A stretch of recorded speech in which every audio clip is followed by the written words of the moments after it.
Heyo everybody, Haku here with my live reaction bingo for One Piece chapter 1121. We are pretty deep into this, and yeah, a little bit late this week, sorry about that, even for those of you who are patrons and members and get this a little early. Last week, I was actually late posting it publicly for everybody, so sorry about that. I posted it early for patrons and members, and then just kind of was like, yeah, I did One Piece, and forgot about it until like Sunday night, and I was like, crap, I never posted it publicly for everyone. So sorry about that. So again, if you're new for whatever reason, I've been doing this for like 8 years, but the way we do things right now is I like to read the scans. I just prefer that translation to the official translation. I'm not a big fan of the official translation of One Piece. I don't think it's very good, honestly. So I read the scans and I put it out early for patrons and members if they want to see it without like a special title or thumbnail or anything, just because I really don't want to spoil anybody. Because I remember when I was waiting to do things officially on the week to week, it was really annoying how often people would just post videos way ahead of time with spoilery titles and thumbnails. So I wait and then post it publicly with a title, with a thumbnail. I still don't go spoilery, but with a title and thumbnail that are like actually applicable to the chapter itself. I post publicly for everybody on Sundays when the official comes out. That way nobody is getting sort of spoiled ahead of time. So again, if you want to become a patron or channel member, you can watch these videos a little bit early that way. And in addition to that, I play bingo if you're new while reading, though most of you probably aren't, and I always leave a link to the generator and update the generator every week so that you can make your own card and you can play as well, down in the comments and in the description. And I'll be pretty real with you, I really didn't change it particularly from last chapter to this chapter. I really didn't. I couldn't think of any good new spaces to add this week or any old spaces that I really wanted to get rid of, so I was like, I'm just basically leaving it the same this week.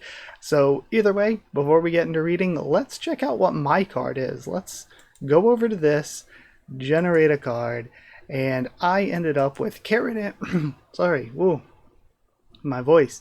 Carrot Andor Zunisha, Blood, Sweat, or Tears, that's a good one to have. Wano Peace, Revolutionaries other than Kuma, Admiral, Admiral hasn't been hitting lately. Kizaru has disappeared off the face of the earth. New name Devil Fruit, Yonko, Pacifista, Cross Guild, Zoan Transformation, Seraphim, any Strat member, Free Space which we can click, Food, Bounty Reveal, Joy Boy mentioned, Lar Kid, Iron Giant, or Emeth, now that we have its name. I still kept the space as Iron Giant though. Gorosei, Vegapunk, apparent named character death. If it seems like we got a character death, even if Oda walks it back later on and it's a fake out later on, if it seems like we got like a named character death, then that counts, like what happened with, say, Atlas last week. Nika mentioned a flashback, any island other than Egghead, or a Devil Fruit Awakening. I've got a couple easy pieces here, but I have enough really rough ones that are just going to screw things up. Like Lar Kid is going to screw up a bunch of things, including one of my diagonals. Pacifista kind of screws things up, because even though they're like everywhere, we pretty much never see them. Same thing with Carrot Andor Zunisha is a pretty rare one. But we are getting into like Joy Boy stuff, so that's possible. This chapter is titled, what was the title again? Ah, crap, I don't see it here. But the title was interesting. We were kind of cliffhung at a really weird cliffhanger last week. Like, last week's cliffhanger was rough. We just kind of ended like mid-thought. It felt like we didn't really, like, I was like, how can I talk about this chapter? We ended mid-thought. It wasn't like one of these like big reveals like we get a lot of times that are cliffhangers. It was just like we got cut off in the middle of a scene is what it felt like last week. So I'm excited. They were kind of talking about hinting at stuff with Roger's crew. So we did that a couple chapters ago and didn't learn any more. This section of this arc has been very good chapter by chapter though, and it leaves me guessing. It leaves me guessing because I keep thinking, okay, we're done with reveals and we're just kind of wrapping things up, and then nope, we go back to more reveals, we go back to more cutting around the world, we go back to more Vegapunk, and we just keep getting more reveals. I think this has been a really good section of chapters, so I'm excited. Let's go ahead and start reading, and we're starting with a jump cover here, with Luffy as the center main piece, and then Usopp, Chopper, and Nami as well. Okay. All looks cool. Sorry, I'm just reading some of yeah, I was just reading some of the stuff that it said in Japanese. It's mostly just talking about other stuff that's going to be in there this week.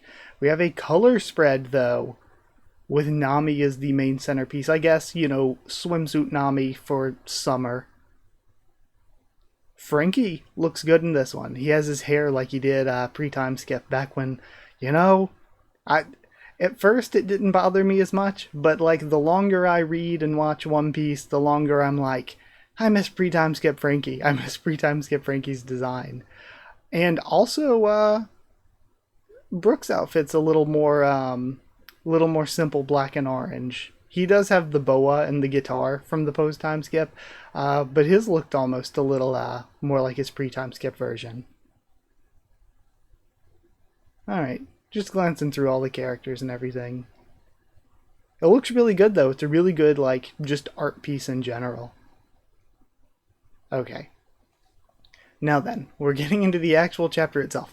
So, no Wano Piece cover story. That's gonna be rough. It feels like since we started this cover story, we get so many color covers, so many weeks off. It feels like we've just gotten like nothing from this cover story. Watch out for those claws. We can't let them get away. Fire! The clash comes to a head. They're poisonous. Don't touch them. Chapter 1121, The Ebb and Flow of the Ages. Whoa, yeah, nothing good can come from touching that. What an intense attack. And some of the giants are blocking. You still won't stay down, you bastard. And then Luffy's cocking back. And we have Bonnie is still in Gear 5th as well. He punches the claw away from her. And then we have Dong as she jumps up from the center-like piece of the ship. Bonnie? That's it, Bonnie. You got this. And we're cutting away to something else. Okay. I thought we were going to stick with that for her to get and attack him, but since we're cutting away, I will fill in some of these spaces if we got a couple. And I think we probably do. Okay, I was lucky enough to get Gorosei. So this is good. We have, man, I need to cut away to Carrot and or Zunisha. We got Yonko from Luffy. We got Gorosei from Saturn here. Let's see, are there any more? Yeah, no Wano Piece. I don't think we saw Blood, Sweat, or Tears yet, did we? Yeah, I don't see any quite yet. But we'll probably see some. That's a pretty easy one. Any Straw member, we've got Luffy already. We got Zoan Transformation. And we have Devil Fruit Awakening because of both Saturn, we're assuming, and because of Gear 5th. We're cutting away to an island other than Egghead, so I'm going to go ahead and throw that in there.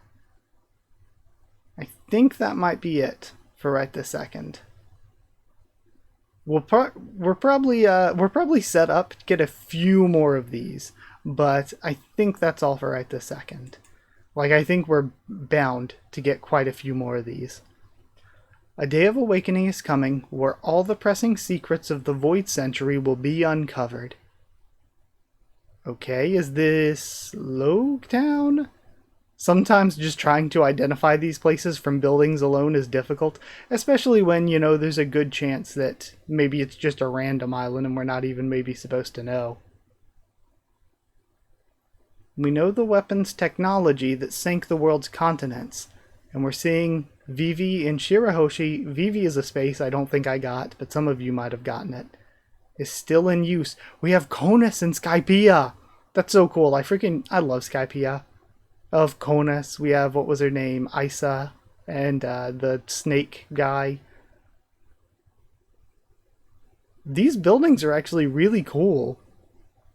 I don't remember these buildings. That power is out there. I wonder why. Well, I guess. I was gonna say, I wonder why we're focusing on Skypiea like this. So we focus on Shirahoshi, which we know is like Poseidon or whatever. So then the other two were Pluton and Uranus. We know that they were looking for Pluton, or at least Crocodile was looking for Pluton, or clues to it. in Alabasta. Vivi's got to have some connection there. She's with the D and everything. At least I think that's Vivi. That looks like her hairstyle, but it's kind of hard to tell when it's just the face alone for One Piece characters. Uh, and then Skypiea, I mean, Uranus is probably related to the Sky Islands. We still need to get back into stuff with the Mad D Monk Uruj. That was his name. We still need to get into stuff with him because he's the only member that hasn't come into play in an important way, the only member of the worst generation that hasn't been important yet in the post-time skip with the Straw Hat's main story.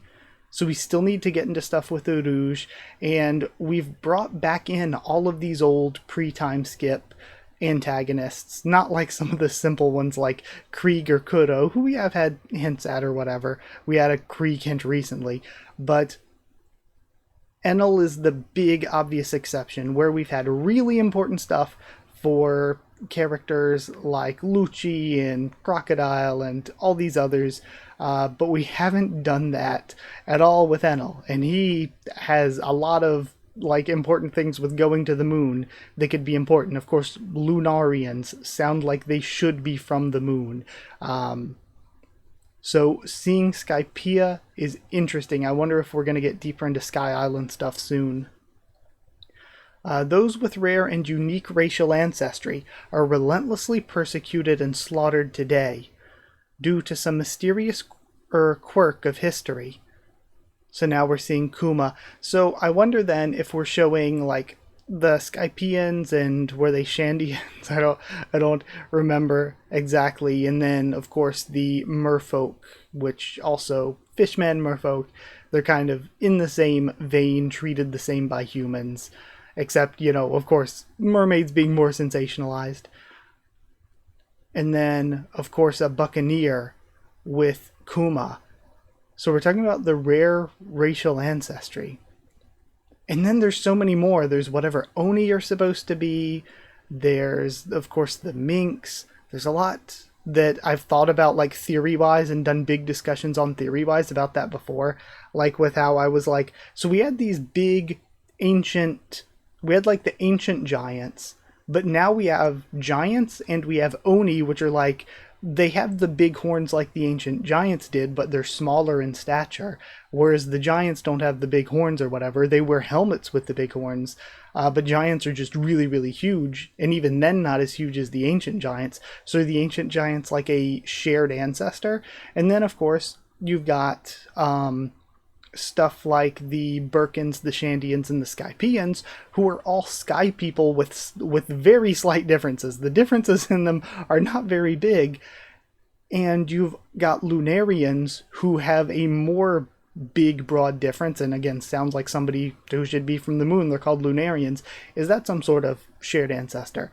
And then when we have the Enel cover story, we meet the space pirates. And the space pirates are like anthro-animal people like the minks are. Is that somehow like an ancient relative of the minks? And then, are you a buccaneer? What makes my blood so special anyway? We're getting into a flashback. And we have Marco, actually. I'm talking about the distant past. Back then, there was a kingdom of gods up there. You're a Lunarian. Okay, so we're jumping through, like, all of these. We have Marco hearing the story that was told to him about the ancient kingdom of gods, and then you're a Lunarian. The world government's offering 100 million berries for any information on them. And we're getting into, Albert was King's name, right? Look, she's got 3 eyes. And then into Pudding, who is still being held in a cell. So we're getting into these characters with all these... I wonder if we are going to get an explanation now for some of this. Nika, you're mine. You are but a parrot, mimicking what you do not comprehend. Enough. Then Luffy stamps away his attacks. She. We have the tears in Bonnie's eyes. You can either live as a slave or die. Nothing else can be tolerated for someone of your ilk. That is what the tides of time have decided. How dare you? All those things you did to Daddy, of course, because she inherited his memories. She inherited his, like, will, quite literally. We do see Kizaru and Sentomaru this time, and Kizaru is still, we see the dots there showing that he is conscious, but he's just laying there. What you did to Mommy. Your mother ended up being a part of my drug experiments. How dare you call yourself a god? Real gods do exist. Bonnie, say hi to Mommy. I wanted to be a hero, someone who could save people. Real heroes, too. All I ever wanted was for the three of us to live in peace. Sorry, I'm getting a little choked up. Being alone for so long made me want to die, but I kept going. I owe everything to those two. Thank you, Bonnie. We're so glad you were born. They've blessed me in so many ways. Liberating you insects. This is so good. This is an insanely good, like, final attack of the arc, if that's what this is. There will be a reckoning on the day those answers come. You must be on guard to protect yourselves. So, is Vegapunk not going to give us any actual real info on this stuff that he's bringing up? We see the Galley Law Company. No matter what happens, Nomads, have faith. I have faith in humanity's capacity for wisdom. The people of... oh, I forget, Weatheria? I have faith in science. We have his lab burning down. Then Gert died 25 years ago. Of course, Roger. And it's been 2 years since Whitebeard's death. Now we have Emeth surrounded. A new age is heralded by the passing of old legends. Nika Punch. And then we have the one central shot from Bonnie surrounded by more. Today, and Saturn starts crumbling from it, there are certain individuals who can't be oppressed. All the giants start cheering. Bonnie cries. We really set him flying, Bonnie. Good job. Kuma smiles. If this is Kuma's death too and he smiles seeing his daughter like that, oh man, that's so good. That is incredibly good. Having the Kuma smile, that's so good. Look, that's your ship. This is a really good moment. Sonny, we're gonna die. We're gonna fall and die. Someone save us. Such individuals are probably the closest to the truth. A coincidence? Or did Roger set this all in motion? My treasure, it's yours to find. Everything is right where I left it. And then Shaki puts a blanket over Rayleigh. Ray-san, you'll catch a cold. Alright, Vegapunk. I like where this is going. Unfortunately, there's no guarantee that it will be found by someone Joy Boy would want. And then, isn't the Commodore back yet? I can't wait much longer. Emperor Blackbeard's lair, Pirate Island Hachinosu. Boss, you're drinking too much. Shut up, I ain't drinking. Emperor Red-Haired Shanks' ship, the Red Force. That's so good too. Being like, it might not be somebody who Joy Boy would want. I'm gonna go check off some spaces now. What makes me a little frustrated here is this is such a good ending. Like, all of the reveals we've had, chapter after chapter after chapter, cutting to, like, literally every character, essentially, around the world. All of these really good flashbacks. This big, amazing moment for Bonnie here after the sad backstory she got. All that Kuma has done, all that Kuma has sacrificed for the Straw Hats and for the coming of the dawn. Again, like I said, Pedro sacrificed and did a lot for the Straw Hats and the coming of the dawn, but not as much as Kuma. Kuma did more than anyone to help push the Straw Hats forward like this, and to have this big final moment where his daughter inherits his will, literally his memories, gets this hit on one of the Gorosei, specifically one that's been kind of the main antagonist of this arc. It's so incredible. It's an extremely, extremely good ending, and the bittersweet part about it is just that Egghead hasn't been consistently good. There have been good parts, but most of those good parts are when we were cutting away from Egghead. Egghead was constantly skimming over things, the things we actually did get to see were kind of mid. We didn't really get most of the Straw Hats doing anything whatsoever. Again, just common post-time skip L's for Egghead. And that's what makes it frustrating, because this is such an incredibly good ending. I don't know if I've been hit this hard by a One Piece arc ending since... and this is going to say a lot. Because most One Piece arc endings post-time skip have just been kind of whatever. I don't think I've been hit this hard by an arc ending since, like, if we're counting this overall, since Enies Lobby. But the problem is that Enies Lobby was a really, really, really good arc with an incredible ending, whereas this has been a very hit and miss arc with a really good ending. So I just wish that the arc itself would have been an arc worthy. I wish there was just enough build-up for these characters that we were fighting that made this ending, like, even better. I wish the arc was deserving of how good this ending is. Okay, but before I continue though, before I get to the next one, I really should start filling some of these in. We definitely got tears here. Probably blood and sweat as well, but definitely tears we saw. We haven't seen Wano, we haven't seen the other revolutionaries, we have seen Kizaru. Ooh, have we seen Crossguild? We haven't, have we? We might, since we cut to Red Hair Ship and Blackbeard's Island, we might cut to the Cross Guild. So we could see that. I don't remember any Pacifista, but I may have missed one. I don't remember any food either, but I'll have to re-look. Man, I just got unlucky with some of these. We did get Emeth, we did get the Iron Giant. We haven't got Lar Kid. Did we? Hold on, we just got Joy Boy. Yeah, we just got Joy Boy mentioned. We got Vegapunk, so I don't have Lar Kid. We did have Nika mentioned. I wouldn't count anything as an apparent named character death, because I think Saturn's going to be fine. We did see a flashback.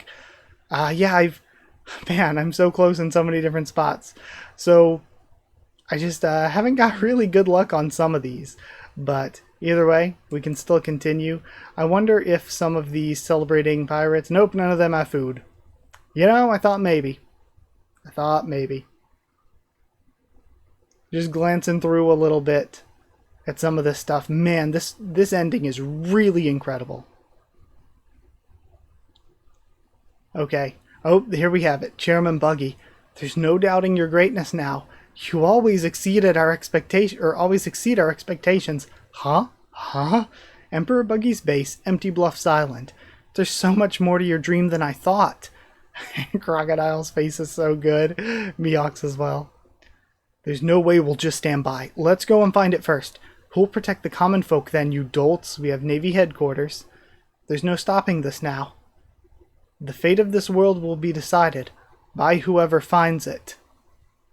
And we get a shot of all of the emperors. It all depends on who finds the One Piece.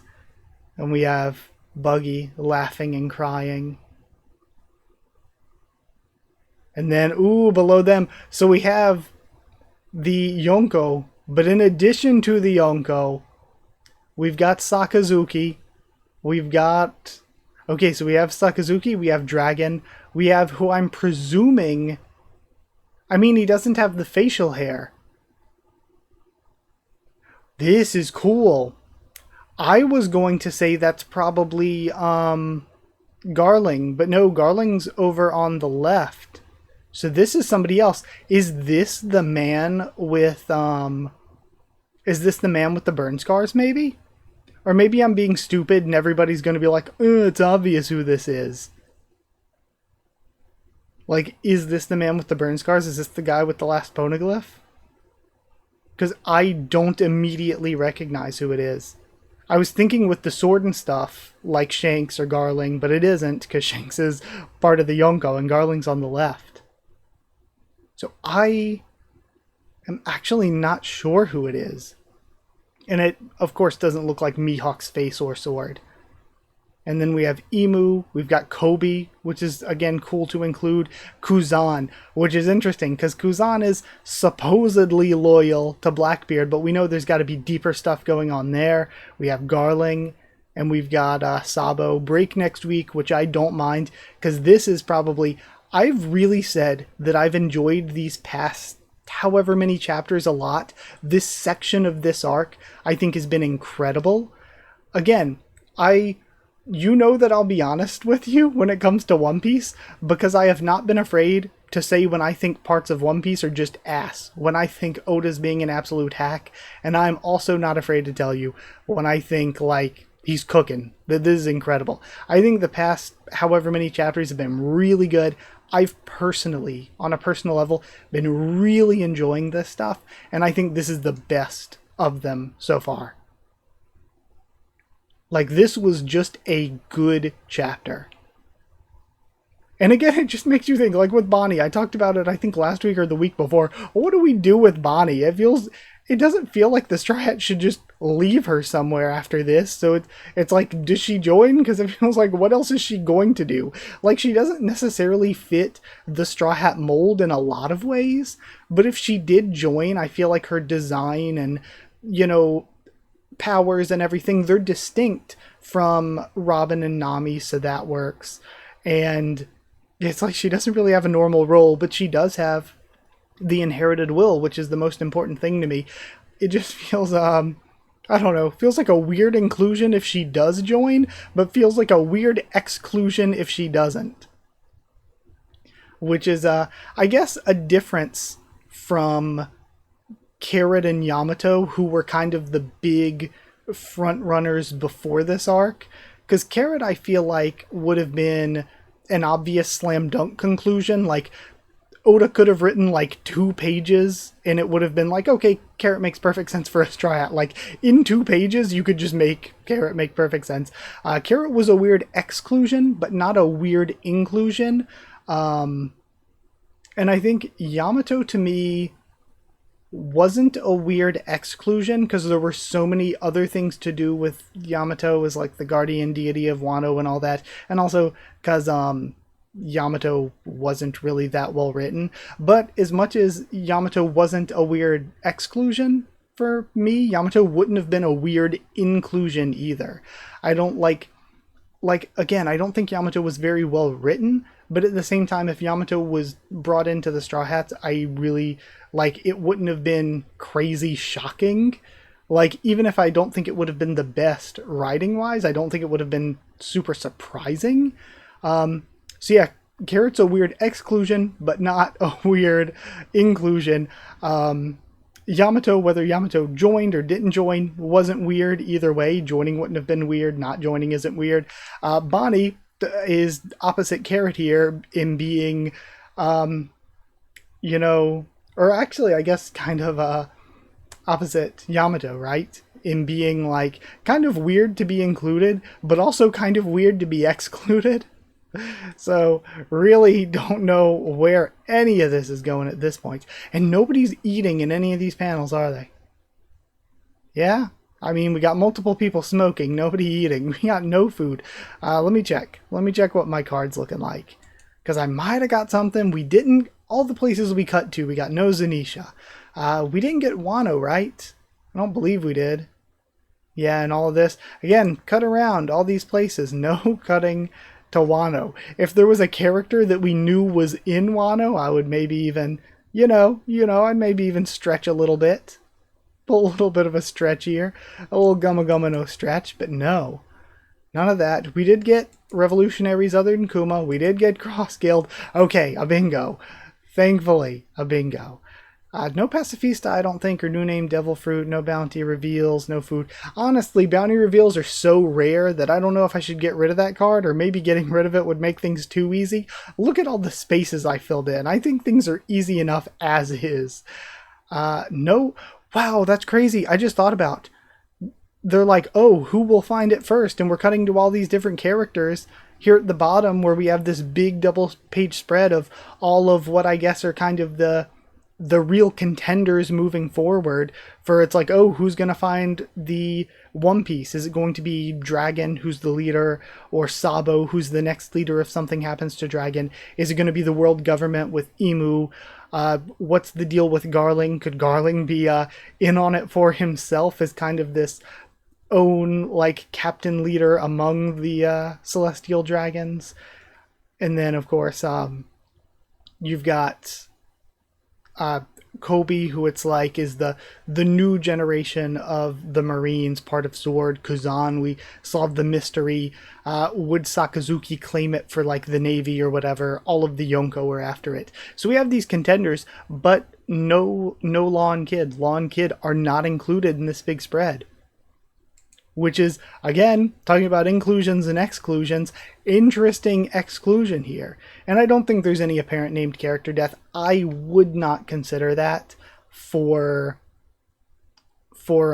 Saturn, because I think Saturn can just like kind of heal himself or reform himself.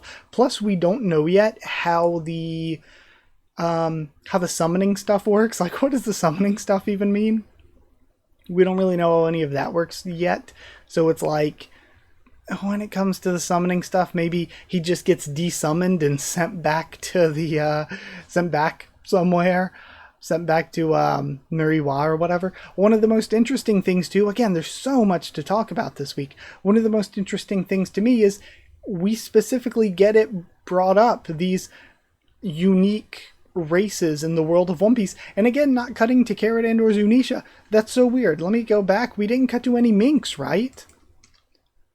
Like, we cut to all these different races when they're talking about that, but he just kind of continues on to the next point. He's like, when you find the One Piece, it'll make sense. We didn't get any real Sorry, my voice. Any real explanation for these different races here. And we cut to a lot of the different ones. Like, we got the three-eyed tribe. We didn't get any long legs or long arms. We have, of course, what Whitebeard was talking about when he talked about the land of the Lunarians. So again, the Lunarians have to be so important just because Lunarian, from the moon. We don't know if they're actually from the moon in the lore of One Piece, but that's really what the name would kind of make you think. And also, they had their own kingdom that were like considered gods before they got displaced by the Tenryubito. So it's like, they have to be extremely important to like the history. Plus there's the Buccaneer, which I still think, my theory is that the Buccaneer can potentially have more than one devil fruit, and Blackbeard is a Buccaneer, and that's why he can have more than one. Is my personal theory on Blackbeard right now. Plus we have the Shandians and Skypians. We know that the Birkins are also sky people. We have a representative of a representative of the merfolk with Shirahoshi, though not fishmen, but again, fishmen, merfolk, they kind of almost consider themselves the same thing. But yeah, no, all these cuts, but no Zoe. And also, the inclusion of Vivi here might seem a little bit weird, but I think it's because he was also talking about the ancient weapons, and Vivi has the connection there because of Alabasta. Yet, again, talking about exclusions. Interesting exclusion to not talk about the minks here. Then again, they didn't talk about the Tontada. They didn't specifically cut to any of the giants, but we have giants around in the arc, so that's kind of obvious. Again, no long arms, long legs. But that's, again, I mentioned it when I read it, one of the more interesting things about the world building of One Piece is all these cool fantasy races, how everybody's not just boring normal humans. There's some extra diversity there with these different fantasy races that I really, really like. I love that in any series when we don't just stick to normal humans and we have a bunch of different potential species or races of people available to be used in the story. So I want to know more about that. But I guess the answer is we'll have to wait until somebody finds the One Piece. This is cool, though. I feel like this is really kind of the finale. Kind of the... You know how the finale is always Luffy does Big Punch? I feel like this is kind of that, only Bonnie does Big Punch with Luffy doing big punches around her.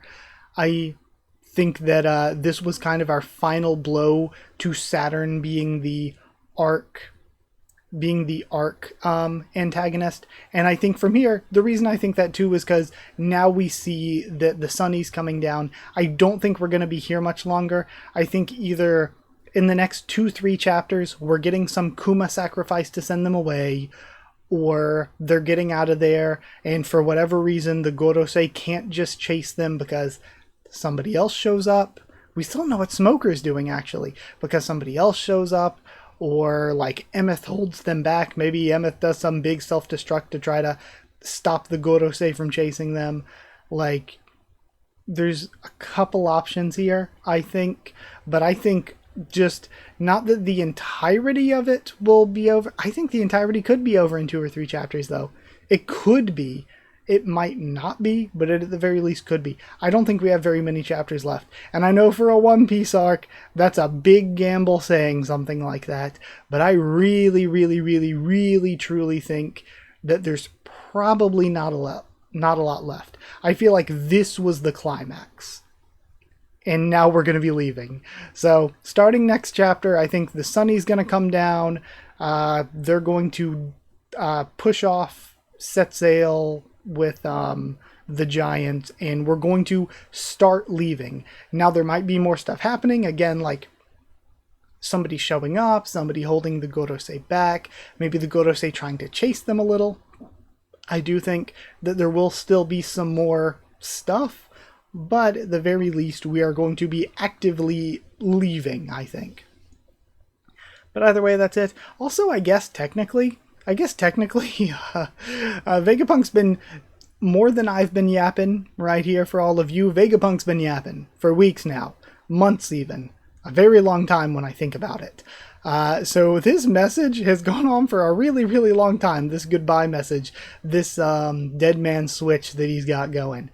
It's been going on for forever, and technically we don't quite know if it's over, because he could still be yapping next week. We could still be getting more. I don't think so necessarily after this, because this just feels so conclusive, but we might have a little Vegapunk signing off bit. We'll see. Maybe that's what next week will be, or the next week or two. Maybe next week or two will be the emotional side of things, where now Vegapunk has gotten this information out to the world, and he's gonna say, man, next week, week after even, he's gonna say, man, I lived a good life. This is the end. Bye, everybody. I'm dead. And we're gonna just have the emotional goodbye to Vegapunk. And the same thing could happen with a goodbye to Kuma, where again, we saw Kuma looking on as Bonnie hit this final blow and smiling. And we could have this, emotional final goodbye to both Vegapunk and Kuma in the next chapter or two. And we still got Lilith, so I like that we have Vegapunk dies, which I think is good for the story, and at least one of the Vegapunks survives to carry on his will for the good guys with Lilith, and if York doesn't get killed, one of them survives to carry on his will and to raise the stakes and make things dangerous by joining the bad guys, because if York can recreate the Mother Flame, then that puts Uranus or whatever into play, which makes the world government much more threatening. So I think getting rid of York in the story kind of that would be another hamstringing of the world government, which Oda does like to do, but I just think it would be such a pointless hamstringing of the world government when you could keep York around and make the world government more scary, because with York's Vegapunk mind and the ability to potentially recreate the Mother Flame and power these ancient weapons, it just makes them much more of a threat going into this final arc. And I think that could be important. But having both of them around, and then of course having Bonnie very, literally, not just getting a flashback, literally taking on Kuma's memories to carry on Kuma's will. So we have all of that. And it doesn't seem like the revolutionaries are coming anymore. That was my big theory through all of this, is that the revolutionaries were coming, revolutionaries are coming. That was my big theory to how this was going to end, how the Straw Hats were going to get away, is that the revolutionaries would come and they would kind of, how Shank shows up at Marineford and the Marines are like, okay, we can stop the war now. It's not worth fighting anymore. I thought that Dragon, Sabo, the full brunt of the revolutionaries might show up, and then the Gorosei might be like, okay, the Straw Hats are already escaping. It's not worth it anymore. We'll get you at a later date. Again, that might make the world government seem weak, but at the same time, if they're like starting to get heavily outnumbered, if like this big force shows up, then it's like, okay, maybe that's not really that bad. If anything, it can be used to actually hype Dragon up, because he is the biggest fraud watch in One Piece, in my opinion. I just, Dragon would have to do a lot to impress me at this point. After what I've seen out of all these other characters, and after all the nothing I've seen out of Dragon, for me, Dragon's a fraud until proven otherwise. So, we'll have to wait and see if he actually does anything ever. So I thought that was going to happen, and now it's to me, pretty clearly not. I don't think we're getting that. We got Smoker a few weeks ago, though. I don't know where Smoker's going. Again, I thought he was going to be a part of this arc much earlier, when the arc seemed much more stable before all the Gorosei showed up. And now it feels like we're too late in the arc for this to be a Smoker thing. So I think maybe Smoker ties into maybe the next arc, wherever we're going next. Maybe that might happen. I just don't know. There's so many characters, so many pieces in play that are still important at this point. There are a lot of pieces that are, I would say, still important in the scheme of One Piece. And it just, I don't know which ones of those pieces we're going to focus on, where we're going to go from here. I guess if we're going to Elbaf, I guess if we really are going to Elbaf, then if Shanks is left there, then I think maybe we still, much like we've done for the entirety of One Piece, we save Shanks for later. Again, still, but Kid will probably come in and be important. And then there's Law. Law's got to be important because of the immortality surgery. We know that sometime eventually that's coming into play, just because that's like extremely key to the overall story that we've gotten post-Timeskip. So we know that Law's going to be important at some point.